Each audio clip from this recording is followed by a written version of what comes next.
I see a lot of people talking about an anterior pelvic tilt.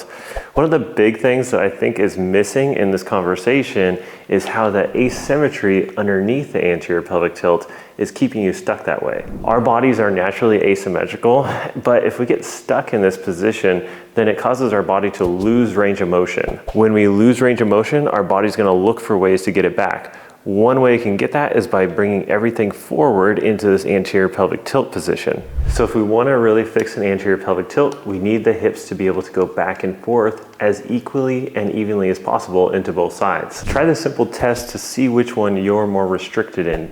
Set up with one foot slightly back, take both hands overlapping, reach down towards the back toes, and see how tight this side feels. Now go ahead and do the other side and see how tight that feels.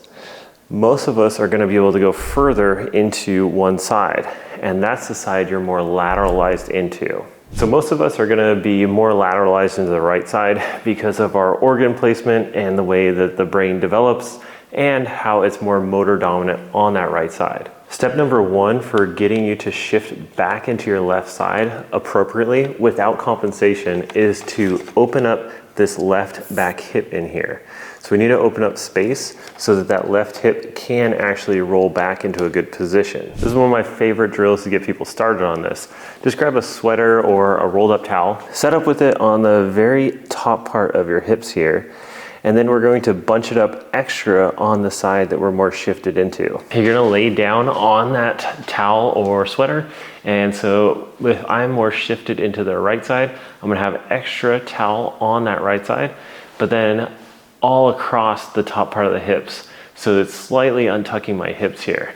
And I know you feel like you're in anterior pelvic tilt, this is untucking your hips, but the big thing is that we want to be able to pull those hips back underneath us without compensation. So we need to open up that back part of the hips first. All I want you to do here is do a long exhale, breathe out all your air without closing your throat and forcing it.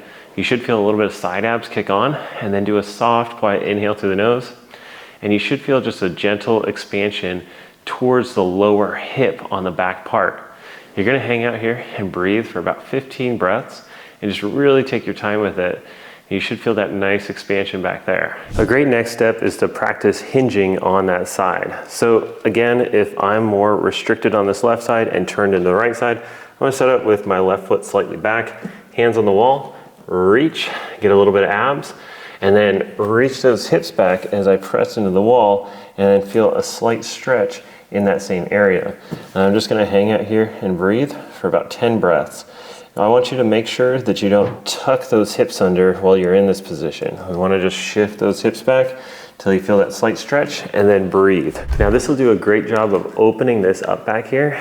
And so some of you, this is gonna be all you need to get you in a really good spot to be able to start turning you into that left side. But some of you are gonna need some more hamstrings to help you to pull that hip back. So go ahead and try this drill. So we're back in that 90-90 position, and then we're gonna feel those feet on the wall. We're gonna pull down and engage those hamstrings. Just make sure you don't squeeze the glutes as you do this. So I'm just barely unweighting the bottom part of my hips and feeling the weight push through the top part of my hips. And then from here, I'm gonna shift so my right knee is slightly higher than my left. If you're more lateralized in that right side, I feel more left hamstring, feel more weight through my foot, and more weight through my left low back. And then we're just gonna hang out here and breathe. If you feel good with this, you can take off the right heel if, again, you're lateralized into that side, and then just get more and more weight on that left side. Just make sure you don't start squeezing that left glute though. So take your time with that, and then just hang out there for about 10 to 15 breaths. Now the next step is to shift you out of the right side and really practice putting force in the ground with this right leg so that you can actually drive this forward and drive that left hip back. So this is a really nice simple drill to get you going with that. Just make sure you don't rush this and move too fast into this drill before you really take your time with those first few drills I just gave you. You're gonna set up with your hip and knee about 90 degrees, get a little bit of bottom side abs. So I'm working on shifting out of my right side. So I'm gonna get a little bit of left abs here. I'm gonna reach my right knee and hip forward. I'm gonna press into the wall, really focusing on the foot contacts.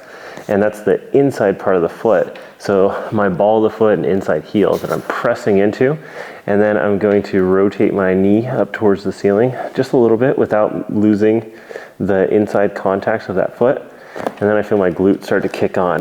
We're just gonna hang out here and breathe and just really get that glute to start cooking. Okay, this is an amazing start to getting your asymmetries unwound so that you can start moving the way you're supposed to and take care of an anterior pelvic tilt and honestly a lot of other things. The problem is this is a very complex issue and there's a lot of things going on in the human body that are going to cause people not to be able to go into each side equally and evenly. We need to work on the foot, we need to work on the pelvis and the rib cage. So really focusing on the entire body to make this happen. So if you need more help with this, just go ahead and watch the video down below in the description and it's going to tell you more about what it looks like, moving forward, working with us. We work with people online all the time, and so it's something that we can work with people across the world on solving these issues. So if you're interested, check that out, and let me know down in the comments if you have any questions on this whole process and how this works.